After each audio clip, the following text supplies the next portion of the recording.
निर्वाणरूपं विभुं व्यापकं ब्रह्मवेदस्वरूपं निजं निर्गुणं निर्विकल्पं निरीहं चिदाकाशमाकाशवासं भजेऽहं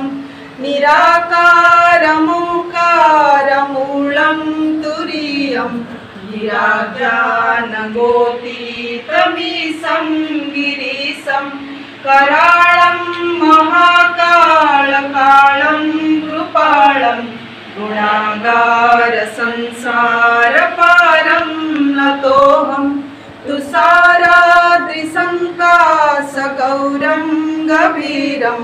मनोभूतकोटिप्रभाश्रीशरीरं स्फुरन्मौलिकल्लोलिनी चारुगङ्गा लसद्भालवाळेन्दुकण्ठे भुजङ्गा चलत्कुण्डलं भूषुनेत्रा विशालं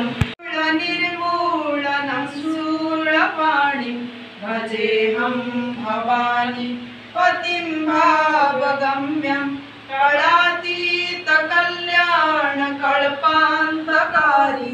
सदा सज्जनानन्ददाता परिवसितरी त्वचरणयो